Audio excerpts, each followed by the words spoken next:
അതുണ്ടല്ലോ ഈ യാക്കിൻ്റെ കൂട്ടത്തിന് നല്ല ക്യൂട്ടായിട്ടുള്ള മോർമോട്സിനെ കണ്ട് ഞങ്ങൾ എങ്ങോട്ടാണെന്നല്ലേ പാങ്കോങ് ലേക്ക് പിന്നെ അവിടെ നിന്ന് ഹാൻഡ് ലേക്കൊക്കെയാണ് കേട്ടോ. അതായത് കണ്ടോ ഇവൻ എന്തൊരു ക്യൂട്ടാണെന്നറിയോ, ഒരു പേടിയില്ല കേട്ടോ. നമ്മളെ കാണുമ്പോഴേക്കും ഇവൻ ഫോട്ടോയ്ക്ക് പോസ് ചെയ്ത് തരും എന്നുള്ളതാണ് മറ്റൊരു അട്രാക്ഷൻ. പക്ഷേ എൻ്റെ ഫോട്ടോ എനിക്ക് കിട്ടിയില്ല കേട്ടോ. ആ സമയത്ത് ഇവൻ എഴുന്നേറ്റ് ഇങ്ങനെ കൈയൊക്കെ പൊക്കി നിൽക്കുന്ന സമയത്ത് നമുക്ക് ഫോട്ടോ എടുക്കാൻ പറ്റിയില്ല. ഭയങ്കര ക്യൂട്ടാണ്, ആൾക്ക് ഒരു പ്രശ്നമില്ല, നമ്മളെ കണ്ട ഒരു പേടിയില്ല. പിന്നെ ഇവനെ തൊട്ടിട്ടുണ്ടെങ്കിൽ അസുഖം വരുമെന്ന് പറഞ്ഞുകൊണ്ട് ഞാൻ തൊടാൻ നിന്നില്ല. നമുക്കാണോ അവനാണോ അസുഖം വരുന്നത് എനിക്ക് പിടുത്തം കിട്ടിയില്ല. എന്തായാലും നമ്മൾ തൊടാൻ നിന്നില്ല കേട്ടോ. പിന്നെ വേറൊരു സംഭവം ഉണ്ടായിരുന്നു വെച്ചിട്ടുണ്ടെങ്കിൽ ഇവൻ നമ്മളിങ്ങനെ പുറകോട്ട് തിരിഞ്ഞോക്ക് ഓടി ഇത് ഇവൻ്റെ കൂടാണ്, അതൊക്കെ കാണിച്ചു തന്നു കേട്ടോ. അവിടെ നമ്മൾ പാങ്കോങ് ലേക്ക് എത്തി. എന്തൊരു ബ്യൂട്ടിഫുൾ ആണെന്നറിയാമോ, ലോകത്തിലെ തന്നെ ഏറ്റവും വലിയ ഉപ്പുജല തടാകമാണ് പാങ്കോങ്, എല്ലാവർക്കും അറിയാമല്ലോ. അപ്പോൾ അവിടെയാണെങ്കിൽ ഇങ്ങനെ പല പല കളേഴ്സ് വരും പല ടൈമിൽ. നമുക്ക് അങ്ങനെ കളേഴ്സൊന്നും കിട്ടിയില്ല. പിന്നെ നമ്മളുടെ ഓൾ ഈസ് വെല്ലെ സംഭവങ്ങളൊക്കെ ഇവിടെ ഉണ്ട്.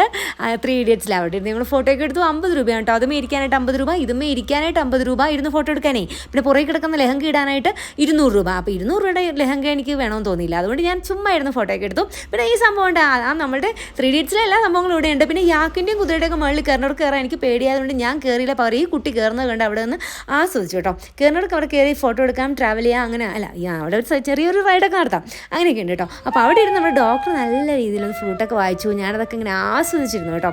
നല്ല രസമായിരുന്നു. ഡോക്ടർ ഇങ്ങനെ ഇടയ്ക്കിടയ്ക്ക് ചില സ്ഥലങ്ങളിലൊക്കെ ചെല്ലുമ്പോൾ ഡോക്ടറിന് മൂഡ് വരുമ്പോൾ അവിടെ ഇരുന്ന് ഇങ്ങനെ ഫ്ലൂട്ടൊക്കെ വായിക്കുമായിരുന്നു. അതും ഭയങ്കര രസമായിരുന്നു. അപ്പോൾ ഞങ്ങൾ സെപ്പറേറ്റ് വീഡിയോ ഒക്കെ എടുത്തു കേട്ടോ.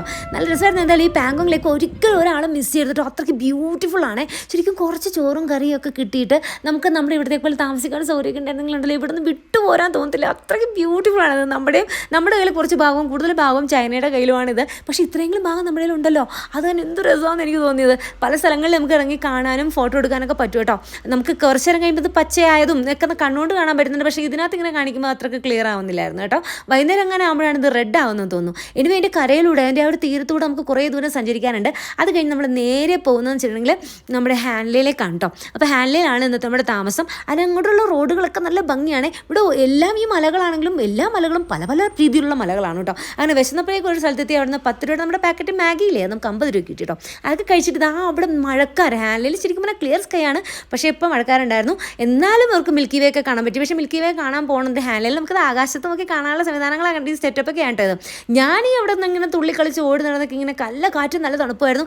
ഇങ്ങനെ ആസ്വദിച്ച് പാറപ്പുറം നടന്നത് എന്ത് പറ്റുന്ന വെച്ചാൽ അവസാനം മൈഗ്രെയിൻ വന്ന് കിടപ്പായി പോയി. മിൽക്കി വേ എനിക്ക് കാണാൻ പറ്റില്ല, ഇവർ കണ്ടു എൻ്റെ ഫോട്ടോ ഒക്കെ എടുത്തതായതാണ് കേട്ടോ. എനിക്ക് കാണാൻ പറ്റുന്ന നോക്കണേ. നാളെ കാണാം. ബൈ.